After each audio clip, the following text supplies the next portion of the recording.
आज 16 दिसंबर 2020 है। 8 वर्ष हो चुके हैं। दुखद घटना थी, लेकिन कानून कठोर से कठोर बना। क्या महिलाओं की पर्याप्त सुरक्षा के इंतजाम इन 8 वर्षों में हो पाए? राज्य और केंद्र सरकार विषय ही देखना है, बहुत महत्वपूर्ण है। क्या इन 8 सालों में हाथरस कांड नहीं हुआ, कठुआ कांड नहीं हुआ, सुल्तानपुर, प्रतापगढ़, आजमगढ़, लखनऊ नहीं हुआ, रोहतक नहीं हुआ, निकिता हत्याकांड नहीं हुआ? ये सब कितने रोहतक में हुआ, कितने हुए और इससे भी विभत्स हुए जिन्हें कह सकते हैं।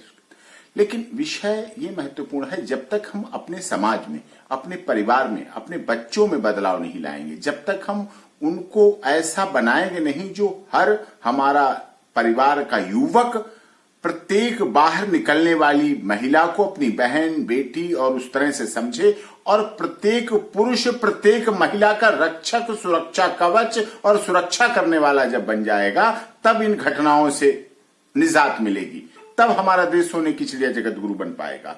कानून को सख्त से सख्त कर देना समस्या का इलाज नहीं है। जिस दिन ये अंजाम दिया जा रहा था, उस दिन भी रेप की घटना हुई उत्तर प्रदेश में। कई बार मीडिया उनको चलाती है, कई बार नहीं चलाती। मीडिया अपने हिसाब से कई बार चलाती, कई बार नहीं चलाती। घटनाएं हो रही हैं, घटनाएं आज भी हो रही हैं। नेशनल क्राइम रिकॉर्ड ब्यूरो का रिकॉर्ड देखिए आप, घटनाएं हो रही हैं। तो इस तरह से अगर आप महिला को सुरक्षित देखना चाहते हैं, इन अपराधों पर हर सामाजिक व्यक्ति चाहता है इन अपराधों पर नियंत्रण हो, इन अपराधों पर रोक लगे, लेकिन इसके लिए विविध कार्यनीति, बेटी बचाओ बेटी पढ़ाओ नहीं, बेटों को भी बचाओ और बेटों को भी पढ़ाओ।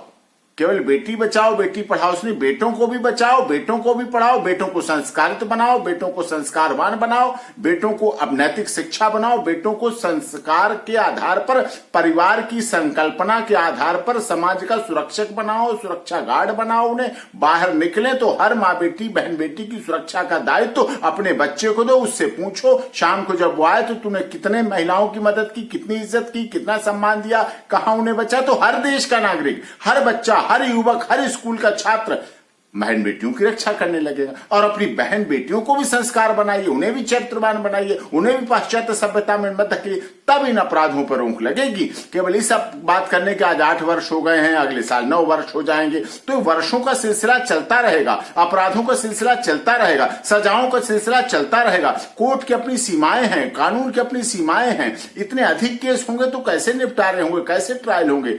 और कई बार झूठे केस, इस तरह के झूठे केस लगाए जाते हैं, तो कई बार सच और झूठ का ही नहीं पता चल जाता। झूठे केस लाद दिए जाते हैं, फिर उनका बाद में किस तरह से फैसला होता है, FIR क्वैशिंग होती है। तो इस तरह से इन सब बातों को देखते हुए अगर आप सच्चे रूप में जानना चाहते हैं कि 8 साल में क्या किया, तो आपको अपने गिरेबान में, अपने में झांकना पड़ेगा कि आपने स्वयं, हर परिवार ने, हर गांव के लोगों ने, हर निवासियों ने, हर शहर के निवासियों ने कितना अपने परिवार को मजबूत किया बहन बेटियों की सुरक्षा और रक्षा के लिए।